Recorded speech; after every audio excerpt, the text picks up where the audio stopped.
Amen. Praise the Lord. தினமும் இயேசுவோடு இந்த மார்னிங் டிவோஷனல்ல எங்களோடு இருக்கிற தெய்வ பிள்ளைகள் யாவருக்கும் இயேசுவின் நாமத்தினால் அன்பின் வாழ்த்துக்கள். எத்தனை பேர் சந்தோஷமா இருக்கிறீங்க? ஆமென். ஸோ தேவன் கிருபையை தருகிறார். ஆமென். ஒவ்வொரு நாளும் தம்முடைய கிருபையை தந்து நம்ம ஒவ்வொரு நாளும் வாழ செய்கிற தேவன். ஹல்லேலூயா. இந்த நாளுக்கு கிருபையை கர்த்தர் நமக்கு தருகிறார். ஆமென். எத்தனை பேர் விசுவாசிக்கிறீங்க? ஆமென். கர்த்தர் மிகவும் நல்லவர். ஹல்லேலூயா. ஸோ நம்ம பிரித்திட கிறிஸ்துவை இந்த உலகத்தில் வெளிப்படுத்தும்படியாக கர்த்தர் நம்மை தெரிந்து கொண்டு எதுவும் நம்முடைய கிரிகளின் அடிப்படையில் ஏதோ நம்ம நல்ல காரியத்தை பண்ணியிருக்கோம், அதனால தான் தேவன் நம்மை தெரிந்து கொண்டார் அப்படின்லாம் கிடையாது. அவருடைய கிருபையின் அடிப்படையிலே நம்மை முன்குறித்திருக்காமே. ஸோ நம்மை காட்டிலும் நிறைய நல்லவர்கள் இந்த உலகத்தில் இருக்கிறாங்க. ஆனால் அவருடைய கிருபை நம்மை தெரிந்து கொண்டது. ஆமே. நம்முடைய கிரிகளின் அடிப்படையை அவர் தெரிந்து கொள்ளாமல் நம்முடைய கிருபையின் அடிப்படையை நம்மை தெரிந்து கொண்டிருக்க நம்ம எவ்வளோ பாக்கியம் பெற்றவர்கள். ஆமே. ஸோ இந்த தேவனை நம்ம கொஞ்ச நேரம் நம்ம ஆராதிக்க போகிறோம். ஆமே. என்னில் என்ன ஒரு நன்மை கண்டீங்க அப்படி சொல்லி நம்ம சேர்ந்து பாடலாம். அப்படி கண்களை மூடி ஆராதனை சிந்தையில் அந்த ஆவியானவரோட பிரச்சனை உணர்ந்து நம்ம கொஞ்ச நேரம் நம்ம ஆராதிக்க போகிறோம். எதை குறித்து யோசிக்காமல் இந்த நாள் எப்படி இருக்கும், இந்த நாள் இந்த காரியத்துக்கு என்ன செய்ய போகிறேன், இந்த நாளில் காரியங்கள் எப்படி நடக்குமோன்னு சொல்லி நீங்கள் கவலையோடு இருக்க வேணாம். அப்படியே நல்ல கண்களை மூடி அவருடைய பிரசன்னத்துக்கு முன்பதாக உங்களை தாழ்த்தி அந்த பிரசன்னத்தை உணர்ந்து நம்ம கொஞ்ச நேரம் நம்ம பார்க்க நன்றி செலுத்த போகிறோம். நம்ம ஆராதிக்கும் போதே அந்த நீங்கள் எவ்வளோ கேள்விகளோடு இருந்தாலும் அந்த கேள்விகளுக்கான பதிலை உங்களால் பார்க்க முடியும். ஏன்னா தேவன் பேசுகிறவர். ஆமென். ஸோ கிறிஸ்துவை ஆண்டவர் நம்மோடு பேசுகிற கடவுளாக இருக்கிற அப்படின்னா அப்படி நல்ல கண்களை மூடி அந்த பிரச்சனத்தை உணர்ந்து அப்பாவுக்கு நன்றி செலுத்தலாம். ஆண்டவரே உமக்கு நன்றி ஆண்டவரே, உமக்கு நன்றி சார்பா. நீர் எங்களை தெரிந்து கொண்டீர் ஆண்டவர். நாங்கள் உண்மை தெரிந்து கொள்ளவில்லை, ஆனால் கர்த்தர் எங்கள் தேவனாக கர்த்தர் நீர் எங்களை தெரிந்து கொண்டீரப்பா. நீர் எங்களை தெரிந்து கொண்டதற்காக உமக்கு நன்றி அப்பா. உமக்கு நன்றி சொல்லுது. எங்களை என்ன ஆண்டவரே நன்மை கண்டீங்க அப்பா. நீங்கள் கண்ட எல்லா நன்மைகளுக்காக உமக்கு நன்றி. எங்கள் வாழ்க்கையில் தேவன் செய்த நன்மைக்காக நன்றி செலுத்துகிறோம். ஹல்லேலூயா ஜீசஸ். எஜமானனே எஜமானனே சேவைக்காய் என்னை அழைத்தீ. எஜமானனே எஜமானனே சேவைக்காய் என்னை அழைத்தீ. அழியும் என் கைகளை கொண்டு அழியாவும் ராஜ்யம் கண்ட பைத்தியமான என்னை தெரிந்தெடுத்தீ. அழியும் என் உதடுகள் கொண்டு அழியாவும் வார்த்தையை சொல்ல எத்தனாய் வாழ்ந்த என்னை பிரித்தெடுத்தீ. ஆராதிப்பே அதை எண்ணியே வாழ்நாள் எல்லாம் உம்மை மட்டுமே ஆராதிப்பே. அதை எண்ணியே வாழ்நாள் எல்லாம் உம்மை மட்டுமே ஆராதிப்பே ஆராதிப்பே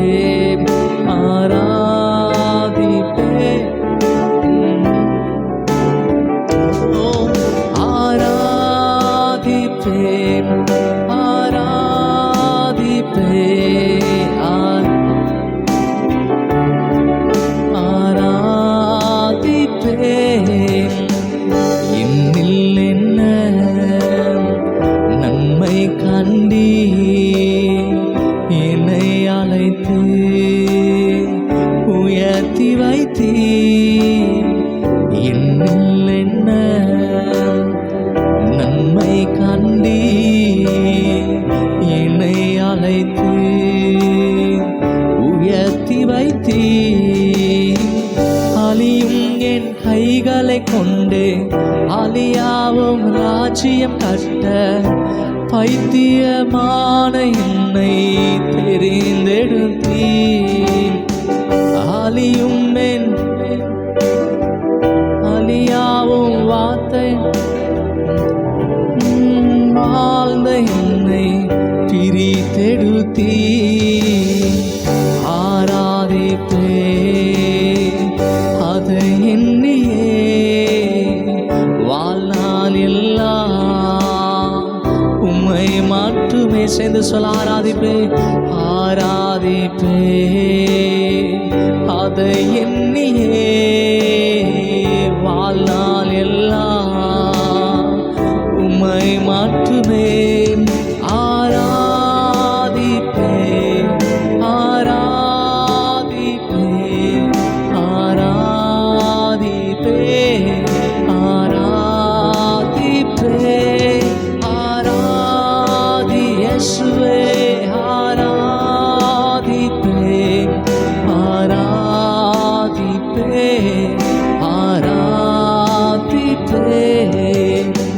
உம் சித்தத்தை நான் செய்வதே அனுதினம் என் போஜனம். எத்தனை பேரால சொல்ல முடியும்? உம் சித்தத்தை நான் செய்வதே அனுதினம்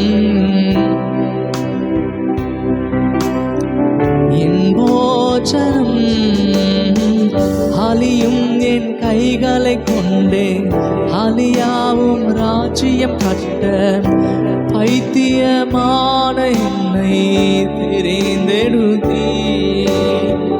அலியும் என் உதடுகள் கொண்டே அலியாவும் வார்த்தையை சொல்ல எத்தனாய் வாழ்ந்த என்னை பிரித்தெடுத்தீ. ஆராதிப்பேன் அதை எண்ணியே வாழ்நாள் எல்லாம் உம்மை மாடி ஆராதிப்பேன் ஆராதிப்பேன் ஆராதிப்பேன் ஆராதிப்பேன் ஆராதிப்பேன் ஆராதிப்பேன்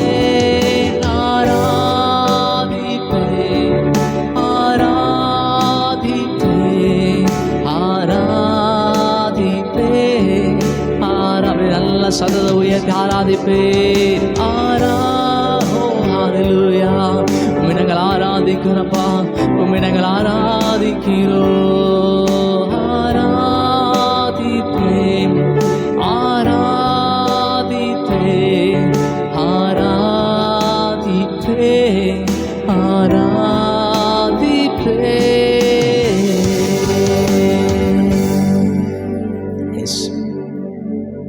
உம்மை நாங்கள் ஆராதிக்கிற ஆண்டவரே, நீ சர்வ வல்லமையுள்ள தேவன் அப்பா, சகலத்தையும் வல்லமையுள்ள கர்த்தர் ஆண்டவரே. உம்மாலே செய்ய முடியாத அதிசயமான காரியம் ஒன்றுமேல் ஆண்டவரே. நாங்கள் நினைப்பதற்கும் வேண்டிக் கொள்வதற்கும் அதிகமாய் கிரியை செய்கிற கடவுள் நீ. அதிகமாய் கிரியை செய்கிற கடவுள் உம்மை ஆராதிக்கிறோம். உடைய நாமத்தை நாங்கள் துதிக்கிற ஆண்டவரே. அப்பா, எங்கள் வாழ்க்கையில் கர்த்தர் பெரிய காரியங்களை செய்கிறதுக்காக நன்றி. தொடர்ந்து எங்கள் ஆசீர்வதிங்க. இயேசுவின் நாமத்தை ஜெபி நல்ல பிதாவே, ஆமென்.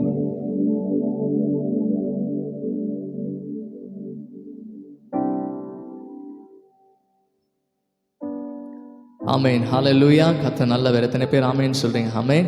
ஸோ தேவனாகிய கர்த்தர் நல்லவர். ஸோ இந்த நாளிலே கூட நம்ம தொடர்ந்து ஒரு நாளும் ஒரு சங்கீதத்தை நம்ம வாசிக்கிறோம். சங்கீதம் 1, சங்கீதம் 2, சங்கீதம் 3, சங்கீதம் 4, சங்கீதம் 5, சங்கீதம் 6. ஸோ 6 சங்கீதங்கள் நம்ம வாசித்தோம். இன்றைக்கி 7வது சங்கீதத்தை நம்ம வாசிக்க போகிறோம். நமக்கு தெரிந்த வேத பகுதி தான். ஸோ எடுத்துக்கொள்ளலாம். சங்கீதம் 7 சேர்ந்து வாசிக்கலாம்.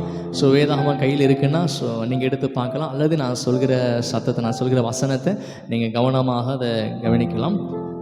என் தேவனாக கர்த்தாவே, உம்மை நம்பி இருக்கிறேன். என்னை துன்பப்படுத்துவர்கள் எல்லாருக்கும் என்னை விலக்கி ரட்சியும். சத்துரு சிங்கம் போல் என் ஆத்மாவை பிடித்து கொண்டு போய் விடுவிக்கிறவன் இல்லாமையால் அதை பீறாதபடிக்கு என்னை தப்புவியும்.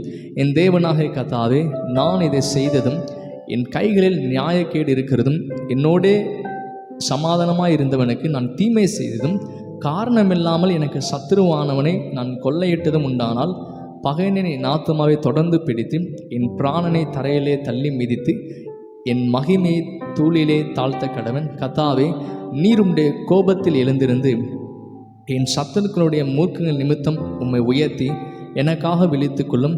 நியாய தீர்ப்பை நியமித்திருக்கிறீரே. ஜனக்கூட்டம் உம்மை சூழ்ந்து கொள்ளும். அவர்களுக்காக திரும்பவும் உன்னதத்துக்கு எழுந்தருளும். கர்த்தர் ஜனங்களுக்கு நியாயம் செய்வார்.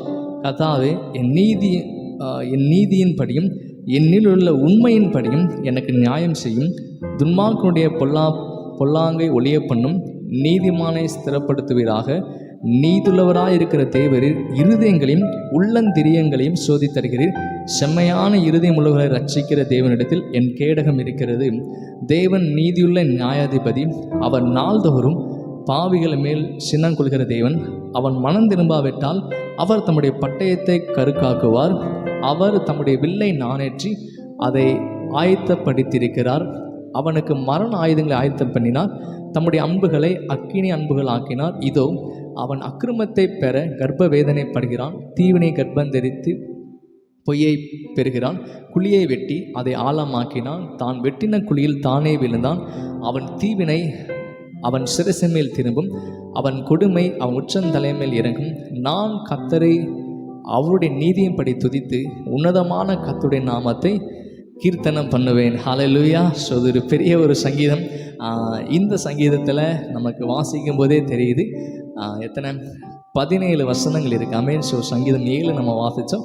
இந்த சங்கீதத்தில் மொத்த வசனங்கள் அப்படின்னு சொல்லி பார்த்தீங்கன்னா 17 வசனங்கள் இருக்கிறத நம்மளால் பார்க்க முடியும்.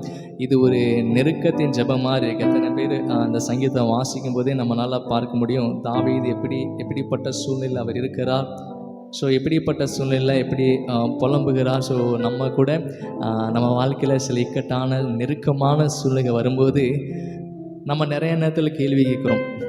நிறைய நேரத்தில் ஆண்டவர் என் ஜெபத்தை கேட்குறாரா, என்னோட பேசுகிறாரான்னு சொல்லிட்டு நம்ம நிறைய நேரத்தில் குழம்புறோம். அப்படிப்பட்டதான அனுபவத்தில் ஸோ தாவீதும் ஒரு சராசரி மனிதனாக இருந்தனால அவனுடைய நெருக்கத்தில் அவன் பார்க்குறான். ஸோ நெருக்கத்தின் நடுவில் தேவனை நோக்கி கூப்பிட்றான். சத்துருக்களால் வந்த காரணமே இல்லாமல் அவன் மேலே பழி சொற்கள் சொல்கிறாங்கன்னு சொல்லிட்டு சத்துருக்கள் நிமித்தம் உடைக்கப்பட்டதை பார்க்க முடியுது. ஸோ அதனால் அது மாத்திரம் இல்லாமல் இந்த சங்கீதத்தில் பார்த்தீங்கன்னா துன்மார்க்கன் ஸோ தேவனுக்கு பயப்படாமல் இருக்கும்போது ஸோ ஒரு பாவி எப்படிப்பட்டவனாக இருக்கிறான்.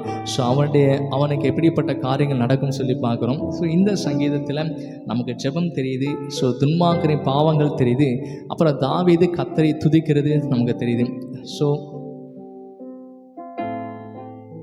ஸோ தாவீதை அவனுடைய சத்துருக்கள் அநீதியாய் துன்பப்படுத்துகிறார்கள். ஸோ இந்த சூழ்நிலை தான் தாவீது தேவனை நம்பி இருக்கிறான். ஆமென். ஸோ தாவீதிடத்திலிருந்து இந்த சங்கீதத்தில் நம்ம கற்றுக்கொள்ள வேண்டியதான ஒரு காரியம் என்ன அப்படின்னு சொல்லி பார்த்தீங்கன்னா எப்படிப்பட்ட சூழ்நிலையில் இருந்தாலும் சரி, சரீரத்தில் வியாதி இருக்கட்டும், சத்துருக்களால் வீணான வார்த்தைகள் நம்மை நோக்கி வந்தாலுமே நம்ம தாவீதிடம் கற்றுக்கொள்கிற ஒரு காரியம் எல்லா நேரத்திலுமே நம்ம தாவீது என்ன பண்ணனா தேவனை நம்பி இருக்கிறார். அதனால தான் சங்கீதத்தில் முதல் வசனத்திலே சொல்லுது, என் தேவனாகி கர்த்தாவே உம்மை நம்பி இருக்கிறேன். ஆமென். ஸோ இன்றைக்கு நம்ம கற்றுக்கொண்ட காரியம் சூழ்நிலைகள் எப்படி இருந்தாலுமே நம்முடைய தேவனாக கர்த்தரை நம்ம இயேசுவை நம்புகிற பிள்ளைகளாக நம்ம காணப்பட வேண்டும். ஸோ ஒவ்வொரு நாளும் இந்த சங்கீதத்தில் வாசிக்கும் போது சில காரியத்தை நம்ம பார்க்குறோம். அந்த மேலே டைட்டில் வந்து கொடுத்துருப்பாங்க. ஸோ திருப்பி ஒரு டைம் சொல்லிடுறேன். ஸோ 4ஆம் சங்கீதத்தில் நெகினோத் அப்படின்னு சொல்லி அந்த வேடை பார்த்தோம், நமக்கு தெரியும். ஸோ 5ஆம் சங்கீதம் நெகிலோத் அப்படின்னு சொல்லி ஒரு வேடு கொடுக்கப்பட்டுச்சு, அது ஒரு வாத்தியம் சொல்லி கொடுக்கப்பட்டுச்சு. ஸோ 6ல் நெகினோத் என்னும் வாத்தியத்தில் செமினீத் அப்படின்னு சொல்லி அந்த வேடை பார்த்தோம். இன்றைக்கி 7ல் பாருங்கள் என்னென்னா, பென்யமீன் ஆகிய கூஷ் என்பவனுடைய வார்த்தைகள் நிமித்தம் தாவீது கர்த்தரை நோக்கி பாடின ஷிகாயோன் என்னும் சங்கீதம். ஷிகாயோன் அப்படின்னு சொல்லிட்டு ஒரு சங்கீதம். ஸோ இதனோட டீட்டெயில்ஸ் என்ன அப்படின்னு சொல்லி பார்த்தீங்கன்னா, ஷிகாயோன் என்று ஒரு சங்கீதத்தின் பெயர். ஆமென். ஸோ ஷிகாயோன் என்னும் பெயர் வந்து இந்த சங்கீதத்திலும் ஆபகுக் தீர்க்கதரிசி அதில் வந்து ஆபகுக் தீர்க்கதரிசியில் ஷிகாயோனில் பாடின விண்ணப்பம் என்று அந்த 3:1 ஆபகுக் 3ஆம் அதிகாரம் 1ஆம் வசனத்தில் அதை நம்மளால் பார்க்க முடியும். ஸோ ஷிகாயோன் என்னும் வார்த்தைக்கு அலைந்து திரியும் போது பாடுகிற சங்கீதம். ஸோ ஷிகாயோன் தான் அந்த கரெக்டான வேடு. ஸோ இந்த சங்கீதம் பாருங்கள், ஷிகாயோன் என்னும் சங்கீதம் அப்படின்னு சொல்லி தாவீது சொல்கிறார்ல. ஸோ இந்த ஷிகாயோன் அப்படின்னா என்ன அர்த்தம்னா, அலைந்து திரியும் போது பாடுகிற சங்கீதம். ஆமென். அலைந்து திரியும் போது பாடுகிற சங்கீதம் தான் இந்த ஷிகாயோன் அப்படி என்பதுக்கு பெயர். ஸோ இதில் கூஷ் அப்படின்னு சொல்லி பென்யமீன் ஆகிய கூஷ் என்பவருடைய பெயர் இந்த குறிக்கப்பட்டுள்ளதை நம்மளால் பார்க்க முடியும்.